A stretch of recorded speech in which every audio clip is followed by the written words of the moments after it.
Why South Sudan? An Every Village podcast where we answer questions about the world's youngest nation. The question of the day is, why does so much of Africa struggle to have safe water?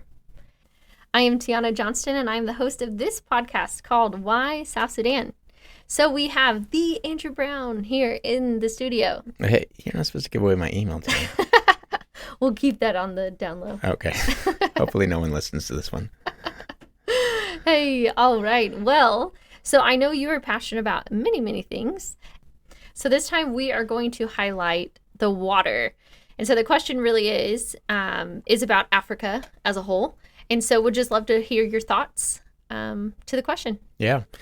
Well, I mean, obviously, like a big question like this deserves hours of response, but obviously we don't have hours. And so, like any issue, there's so many layers. But I want to just start by thinking back to the United States. And, you don't go back that far when the United States was struggling with the same things. A couple hundred years ago, and people still had waterborne diseases in the United States. Mm-hmm. So what did it take? And so, access to safe water is a human issue. And thankfully in nations that have developed beyond that point where they have steady, regular access to safe water, that's a huge, huge blessing. But we can't take that for granted. So what does it take to build up that? And, I would just say at the front end, I mean, it's just the system that it takes to service and maintain access to safe water it's a big system. It's a complicated system in many ways. And if you have any broken part of that system, then it's going to keep the whole thing from functioning. So that's, the initial response I would make. And so in Africa as a whole, obviously we know that, that continent has not experienced the same level of development as much of the world due to so many factors. In South Sudan specifically, honing in on that one country, we've talked about, their history of war, so much war, so much instability. Well, in that environment, you're not going to have long-term investment from outside the nation. But even within the nation, communities aren't able to really grow and flourish over a long period of time because they're on the run for their lives, or they're having to resettle because of famine, or they're going to, there hasn't been a stability of community even within this nation over a long period of time that's allowed the people to have creativity and, to go to school and have learning, to know how to build things or design. So a lot of South Sudanese still today are kind of living day to day. They're kind of have a survival mindset, which, means you're not thinking a whole lot past today. You're just focused on, today's provision. That kind of thinking, it's no one's fault. It's just the, product of their history, but that prevents them so often from thinking about developing systems that will take to maintain access to safe water. Mm-hmm. And so they just kind of always have fallen into doing things the way they've always done things. And so, the great thing about South Sudan specifically is, there is a lot of water. The Nile River goes right through from Uganda up through South Sudan to Sudan, up to Egypt to the Mediterranean. And there's actually a large stretch called the Sud, which is where Sudan gets its name from. But, the breaks of the Nile River, forks out into this huge delta of hundreds of miles of just marshy swampland. And there's a lot of water. And from the Nile River, the main branch, there's a bunch of tributaries of rivers. And so South Sudan is a land with many, many rivers that, go cut through the landscape. And so people do have access to water. And because of that as well, there's a lot of water under the ground, and the water table is actually quite high. In fact, in a lot of places we're working, sometimes you dig down 20 feet and you're hitting water. It does not take much to get water. Of course, that water is not always safe. There's, a lot of, seepage from the soil that will come down, particularly the cattle, and, their feces will trickle down into the high water table. So that's not safe. So you want to go deeper onto the fresh aquifers. And so even there, I would say in a lot of areas, you're maybe hitting a fresh aquifer 60 feet down, 80 feet down, sometimes 100 feet down. But most of our water wells are in that range of, maybe up to 120, max 140 feet probably. At that point, you're getting so deep that you're not even going to be able to pump it manually, because we have to remember these are all manual hand pumps. Well, you can't pump it when it's too deep. It's just too heavy. And so So that's kind of the what access to water can look like. Well, in an environment where they don't have enough water wells, where do the people get their water? Well, again, rivers is a big one. Rain collection, not typically that they're putting out buckets to catch rain or that they have gutters to catch rain or anything like that, but they will sometimes, in certain areas, they'll dig basically hand-dug pits that will collect the rainwater during the rainy season, and then they'll go and get water from these pits, and these pits are just like 3 feet deep pits.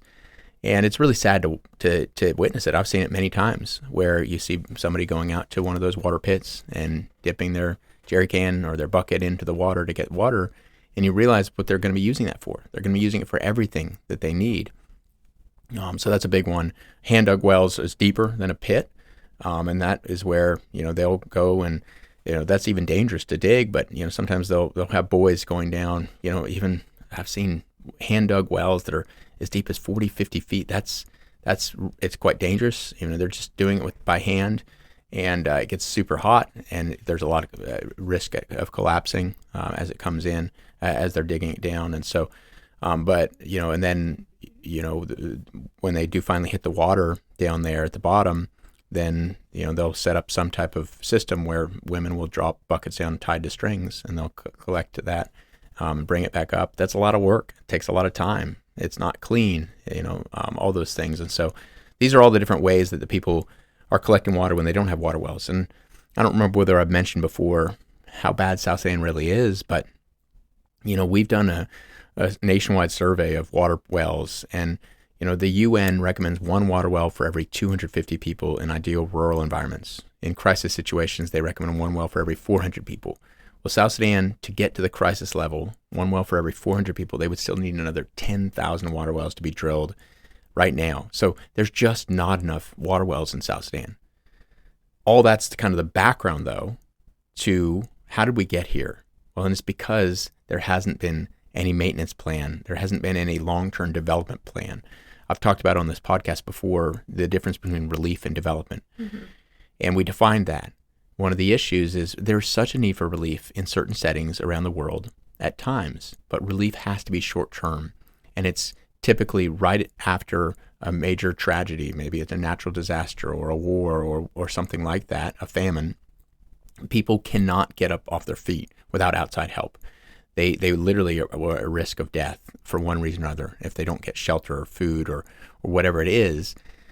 And South Sudan has had seasons where they needed relief because of war, and well-meaning organizations came in and provided relief. No issues with that. In fact, man, I just love organizations that are called to that. That's hard work. The problem, though, is that at a certain point, that relief line needs to stop, and there needs to be a focus on long-term development and long-term thinking. And unfortunately, that hasn't happened a whole lot in South Sudan. So most of South Sudan is still kind of just, frankly, it's plagued by a relief mindset, and it's worked its way into the hearts of the people. That's all they know. Again, when you're just kind of surviving from day to day, you're just focused on that next thing. Well, they eventually kind of have gotten accustomed to handouts. And so they're looking to others to drill their water wells, or they're looking for others to maintain their well, or to fix it. And so when a well breaks, typically in South Sudan, it just stays broken because the people aren't empowered with the tools, the knowledge, or even the I don't know what you call the vision to maintain their well or to fix it. And so this is a huge issue in South Sudan. And I mean, I'm so passionate about this, is that in order for us to see South Sudan built as a nation for Christ, we recognize that there's, they need the gospel, but they also need to have a complete mindset shift where they have a development mindset. And that is, hey, together we can do more. We can build up our systems, our infrastructure, our labor pool, our knowledge base, all these things that are required for a society to flourish. We can build these things up together in partnership as a community and with some outside help, of course, at times in the appropriate places. And we can experience a permanent shift to where it's not just, oh, we got a water well drilled. We have clean water. Great. Okay. But then 18 months later, it breaks down and they no longer have it. No, they need to be able to envision a time where in the future they can see their kids never remembering a time that they don't even know what it's like to have to go out to a mud pit and collect water. I mean, Tiana, you live there and you know, and I think I was on a trip in South Sudan with you at one point several years ago. We were visiting a village west of Tanj, and among the Luo, if you remember, and we were, I think we were about to drill some wells at that time, and so we were looking at where this community had was getting their water currently. And I don't know if you remember, I still remember the picture in my brain, but there was just this little water pit that had been dug, probably again maybe 3 feet deep, and maybe it was 4 feet by 4 feet, just a small little thing, filled with filthy water. And then there was just like little, I don't know, tadpoles or maggots, or I mean there was the bugs and little fish swimming in that. And I can still picture that. I took a picture of it, and it's emblazoned in my brain of just like, this is where the people were getting the water. That shouldn't be okay. And I'm not criticizing the South Sudanese if that's where they have to get water today, but they need to be empowered with the vision to say no more. My kids are never going to experience this. But that takes a lot to shift when that's just what you're used to. And so a story I like to tell when talking about why does so much of Africa not have access to safe water. In 2014, I was in Tanj, and we were actually going out to visit a water well that we were drilling. And we didn't have, at that time, we didn't have our own compound, we didn't have our own car, we didn't have anything. So we were still coming in on short-term trips, and in some ways you might say almost kind of doing relief work as a ministry. And but I remember we were riding in the Land Cruiser of another organization, and when we started driving, the first and second gear of the Land Cruiser were not working. And so the driver was starting at a third gear, and we probably got about maybe an hour outside of Tanj town, and third gear went out. And then fourth gear went out. And so the driver put the Land Cruiser into fifth gear, and I remember him just gunning it and trying to get the car to start. And if you've never driven a manual car, you might not know, but starting at a fifth gear is almost impossible, and it burns out the gearbox pretty quickly. And so the truck we started smelling smoke and seeing it, and then it broke the transmission completely. So we were stuck in the middle of the road. And thankfully, I remember I brought a satellite phone with me on that trip. I don't always do that, but I had. And so we were able to call someone back in town, and we said, hey, do you think you could try to find another car to send out? So we waited on the side of the road. Thankfully, there were some trees, and we hung out under the trees and in the shade, and we waited there for a couple hours probably. And then we saw a car coming up the road, and I thought, yes, thank you so much. And I was shocked because when the car pulled up, I saw it was a Chevy. It was a 15-passenger van, Chevy.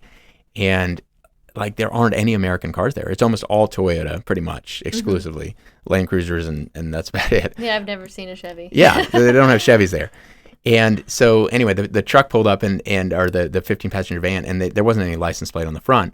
Well, I walked around to the back side of the van, and there was an Alaska license plate. And I just loved that. I was like, man, that's wild. How did it get there? So anyway, we all piled into the van, and we went on to the water well.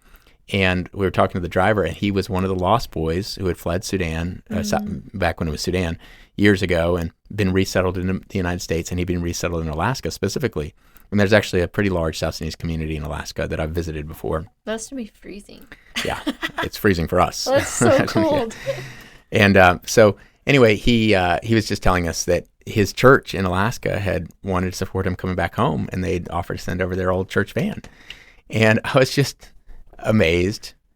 We were very grateful for the van that day. And even on the way back from that water well that day. So we went out to the water well, visited it. We were drilling it. It was great to see. We were driving back home that afternoon, and we got a flat tire, but it wasn't just a flat tire in that van. Like, literally the whole top layer of the tire just fell off. Like, that's how worn it was. Oh my goodness. And thankfully he still had a spare. Because there's no tires for a 15-passenger Chevy van there, but he did have a spare. So he was able to switch out the tire, and we made it back to the compound. That's a great story for that day. It got the job done. It was really sad to me, though, because that's not the end of the story. Because a few months later, I was back in Tanj, and we were driving through Tanj town, and I looked over to my right, and I saw that same van, and it was broken down completely in a compound. And every time I went back to Tanj for the next several years, I would always notice that same van sitting in the same place, broken down. It was never fixed again. And it had only been there for a few months. And I thought, well, why is that? Well, it's because they don't have any way to get spare parts for a Chevy in East Africa, much less South Sudan. They don't have any way to fix the Chevy. Even if they had the spare parts, there aren't there aren't car mechanics that really know how to fix a Chevy. Maybe they could figure it out, but it's just not sustainable, right? But this kind-hearted church in Alaska, I'm sure they thought, man, we're going to help save this lost boy, and we're going to support him going back home. And I'm sure they rallied and celebrated, and that's great. But there wasn't long-term thinking. There was no maintenance plan in mind. That is an example of why there's not access to safe water in Africa. And sadly, that was the same case for our water well that we were drilling this day that our car broke down. We didn't have a maintenance plan back then in 2014. And so what ended up happening was, we drilled and drilled for a number of years and kind of looked the other way in terms of maintenance. We didn't really ask the question, or we certainly didn't want to seek the answer out of what was happening to these wells. Well, in 2018 and at the beginning of 2019, we started asking that question, like what is the status of every village wells, not just community wells? Because we knew, you and I know, there's water wells broken everywhere. You can see them. So what were the status of our wells? Well, we did a survey, and we found that only a third of every village wells were fully functional. And it's right in line with the national average. It's about a third are functional at any one given time.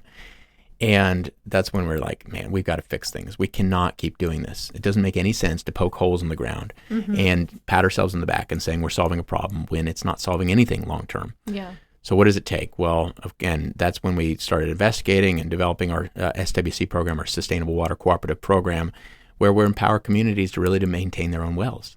What does that look like? Well, the broken system, they don't have spare parts, they don't have pump mechanics, and they don't have community agreements. Those were the three big elements we recognized. And I've talked about this before in the podcast, but as we started to introduce those things, and even then it requires a lot of restraint, because we could come in and we could say, okay, we're going to start fixing all these wells, and all the money, financing is dependent on Americans to fund the repair of the wells, and all the equipment's coming from there, and all the labor's coming from there.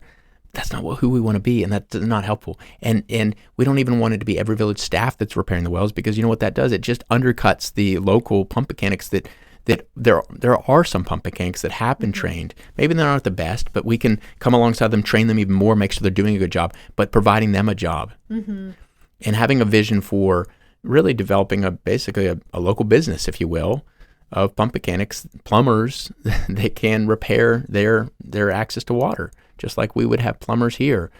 And so it's been a beautiful thing, because as we launched this program, communities have caught the vision. Now they suddenly have accountability. They're signing an agreement, they're paying for the service, and then these pump mechanics are being held accountable to do monthly testing and fix the well. And if they don't do their job, then they'll get fired. But they love doing the job because they get paid from it, and the communities are then happy, and so everybody's happy. And so those are all factors of why Africa in general has just struggled. It's just it's so much easier to have a short-term solution mindset of just like, hey, let's raise $10,000 and go drill a well.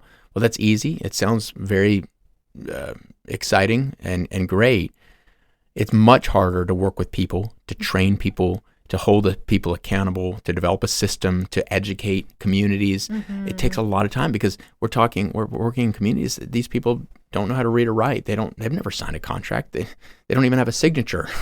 It's funny to see signatures in South Sudan. They don't write their name. They just make a line, a squiggly, interesting symbol, right? But we don't want to take advantage of them. So you have to spend a lot of time with them to make sure they understand what they're responsible for, what we're responsible for, and all that. That takes relationship. It takes perseverance. It takes success. It takes failure. Those things aren't easy. It's much easier to just drill a well. You can get it done. You can mark it off your to-do list and say, Feels look, good.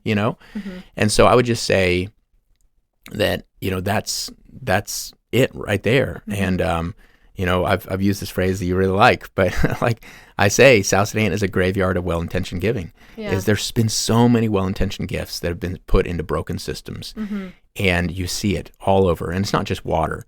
I mean, there's broken Caterpillar, tractors lying around South Sudan. There's broken cars everywhere, and there's broken airplanes everywhere. And there's broken buildings everywhere. I mean, everywhere you look, you see stuff broken down. Yeah.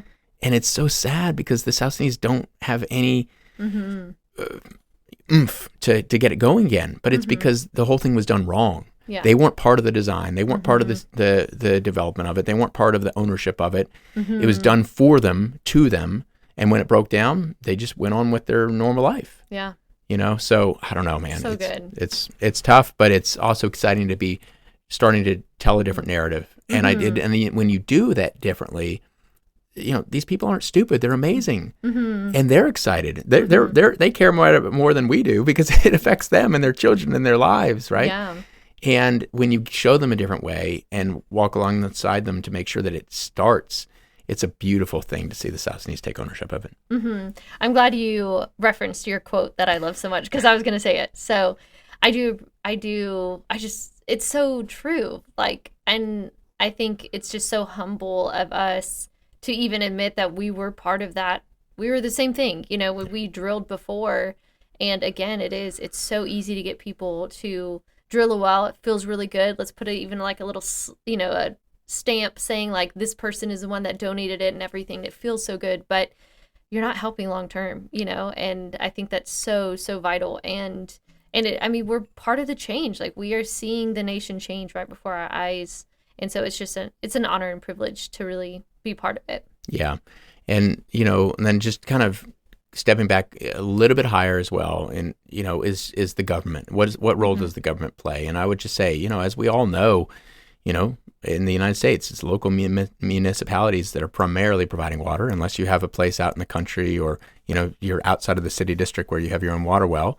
Of course, that happens. But most of us, we're getting water from the city because it makes sense. I mean, I probably shouldn't say too much about my political leanings, but I don't think that government can do a whole lot very well. But provision of basic resources and infrastructure is one of those things that, it makes sense because they can scatter the cost out, and we have a reasonable monthly water bill. Yeah. And we never think about it. When I turn my water tap on, I'm gonna have water. I don't ever think about it. And a few years ago in Houston, we had a big freeze, right? Like really deep freeze. I was in South Sudan, so I didn't experience it. I was too. I was with you. But that's right. But it affected all these homes in Houston that aren't built for freezing temperatures, and all these pipes burst, right? And there was this huge backlog of plumbing supplies, and people were waiting months to get a simplest fix fixed. And it gave, I think, Houstonians a little taste of what life is like in all parts of the world, where you get so frustrated because you're like, this is a simple thing, and we know what the fix is needed, but there was no way to fix it because there wasn't any way to get the parts. Well, imagine that being the issue every day, and then also imagine that let's say your kitchen sink breaks, you see the pipes broken, you don't have any way to get the parts, and then you also don't even know who to call. Let's say you don't have the internet, you don't have the yellow pages. You don't know of a pump mechanic or a plumber in our case. Yeah. Like, what are you going to do? Well, you'll talk to some friends and say, hey, do you know anybody that can fix this? Maybe you'll say, oh yeah, I know this guy, Joe, he fixes sinks, and he comes and he makes the problem worse. Yeah. Or maybe he does work, but if he doesn't have tools, what's he going to do? Right. And so all that to say is, that's what a broken system can look like, but the government, what is the government's role? Well, in South Sudan, I would say the government doesn't have a role currently really in the provision of water at all, because they don't really have a role in the provision of much of anything in South Sudan. But we still need to keep them in mind, and we need to bring them along so that they also are growing in their vision for provision of these types of resources, critical resources for their nation. And so that's where, honestly, it's a little easier sometimes to work away from the government, away from the red tape. But we also made the decision when we started the SDC program to involve the government. We went to the water offices and met with them, shared the vision of what we're trying to do, and talked about, how we were going to be collecting, annual fees from the communities and all that. And then what we said is we didn't want it to turn into competition. We wanted them to be a supporter of this. And so we said, we want to train your pump mechanics that are official government employees. Now, keep in mind, these government employees, they don't get a pay. They're just, they work for the government, but there's no salary. And so they're happy to get trained so they can get regular pay, but they're part of the government. So we're blessing the government and basically empowering them with this education and training. But we're also saying, you know what, we need you to provide security so that we can do our jobs, safety for the overall region, and support our work, and we'll tax ourselves. We'll pay you a percentage of every repair job. And we felt like that was important, so that to give them a vision that, hey, when the government works together for the good of the community, everybody benefits, including the government. And we can keep access to flowing water, and at the same time, you can get regular access to pay from the community. And long term, the community annual service agreements are going to be able to cover the cost of paying for these pump mechanics and for the government offices to stay open. That's a huge thing. That's not something that you think about. When you ask for access to water, you don't typically think about paying a government office, but that's important for the future. And so what I would say is that South Sudan probably, has another generation where private sector solutions are still going to be the answer for access to water in South Sudan. We still need to provide basically a local business concept. Eventually, though, at some point, we're expecting the government to step in and take over the provision of water, but they need to be shown that vision as well. Oh, I loved how you broke it down, because it just shows how much thought and detail it went into even dreaming up the SWC program. And I know Brad Belis, as he lived in South Sudan with me, I feel like it was really his vision. It was his passion as he was trained as an engineer, really passionate about the water portion, specifically. And so for him to see the need and see the brokenness right before him, and for him to really write it out and dream it out, I think he did it alongside of you too, which I think is amazing. So it's really, really cool to see just how much prayer and thought went into it, that you also are, having the South Sudanese come alongside. So that's really amazing. Thanks. And I know we've been going long, but can I just share one more thing? Because I Told you you're passionate. Told you. I love talking about this. But here's one other really important aspect why Africa, doesn't have access to safe water so often, and South Sudan being one of the worst nations for that. It requires so much restraint in building the solutions as well. Here's a perfect example. Is the water wells, the hand pumps that are in South Sudan are called India Mark II wells, and they're really simple little systems. They've got a pump cylinder to the bottom with connected by these pipes that are 10-foot pipes each. Well, the typical water well in South Sudan has galvanized iron pipes.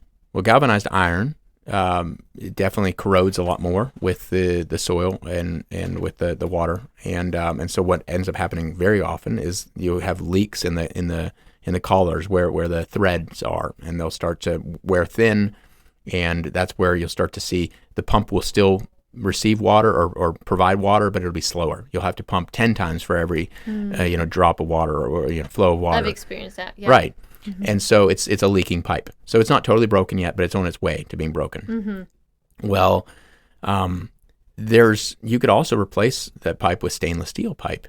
And stainless steel is, much higher quality. It's not going to, corrode the same way, and it'll last a lot longer. But it's more expensive, and you can't mix stainless and galvanized iron. So if you replace one pipe, you're going to have to replace the whole string of pipe. Well, just as a simple example, we've talked about, do we want to bring in stainless steel pipe? We've made the decision so far not to do that yet, because a couple things. We want to do this program with restraint so that communities can be built up and see a functioning system with the tools they have currently. And we want to keep the cost low so the communities catch the vision, and introducing stainless is going to increase the cost. We didn't want to do that. B is it complicates the supply chain. And you want to make sure that they're not mixing stainless and galvanized. That would cause bigger problems. But then eventually we do want to start introducing stainless. So this year, actually, we've now been doing the SWC program signed agreements with some communities for several years now, for 3 years now, and we selected, I think, 3 or 4 of our top performing communities that really took a strong ownership, and we offered them the option to put in stainless steel pipe this year to give them a vision. But we want to do that slowly and steadily so that more and more communities, can catch that vision. And eventually, what I would say is we'll probably have like a SWC premier package and a basic package, in a sense, and they pay a certain fee for just galvanized and basic parts, or they can pay a little extra and they can get stainless. That's what running a business takes, those types of ways to customize and prove it. So I just, it's so easy to come in with American oriented thinking of like, oh man, it's so easy. We can, for a little bit extra cost, we can put in parts that are going to last 10 times as long. Well, that might be true, but you're still depleting the local economy, because what's going to happen when that well breaks with a very expensive pump or whatever? Well, it's going to stay broken. They don't have a way to repair it, and it's too expensive for them to maintain. So you've got to start with what they have access to. So anyway, that's a really important story as well in this process. That's cool. I mean, I've learned something new today. Multiple things, actually. Well, thanks so much for sharing. That was a lot of fun. So, as always, I told you were very passionate about it. So, thanks for proving me correct. You're welcome. All right. So, I welcome everyone back to our next episode as we do something a little bit fun and out of the box. We actually invited a special guest to come share just her testimony, and she's going to be answering the question, what does South Sudan mean to you? Take care.